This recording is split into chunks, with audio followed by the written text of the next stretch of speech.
Hello bachcho, let's discuss this question. Dash plants have the higher temperature which is optimum than plants adapted to dash climate. Here A and B refer to A desert B tropical, B A temperature B tropical, C A tropical B temperate या D A desert B temperate.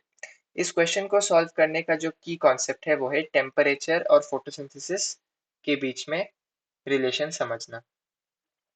Temperature एक photosynthesis को regulate करने वाला कैसा factor होता है।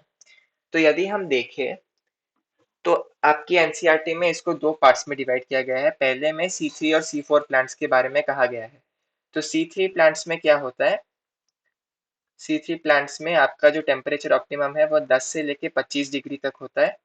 और C4 plants में क्या होता है, C4 प्लांट्स में आपका 30 से लेके 45 डिग्री तक टेम्परेचर ऑप्टिमम होता है। वहीं पर आपकी एनसीईआरटी ये भी कहती है कि ऑप्टिमम टेम्परेचर हैबिटेट के ऊपर डिपेंडेंट होता है। ऑप्टिमम टेम्परेचर हैबिटेट के ऊपर डिपेंडेंट होता है। और आपके जो आपके जो ट्रॉपिकल प्लांट्स हैं वो टेम्परेट प्लांट्स से ज्यादा टेम्परेचर टॉलरेंट होते हैं, मतलब एक हायर टेम्परेचर में भी वो ठीक से फोटोसिंथेसिस कर पाते हैं। ट्रॉपिकल प्लांट्स जो है उनका टेम्परेचर ऑप्टिमम हायर होता है एक टेम्परेट प्लांट से। Temperate optimum is higher than is higher than temperate plant.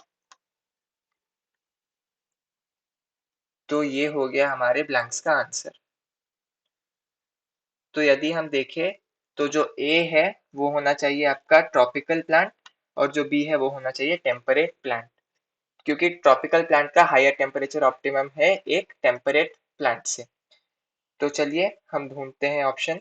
A desert B tropical गलत, B A temperate B tropical ये भी गलत है, C A tropical B temperate ये ठीक है, D A desert B temperate ये भी गलत है। So the correct option to this question is option C, A tropical, B temperate. Hope you've understood it well. All the best.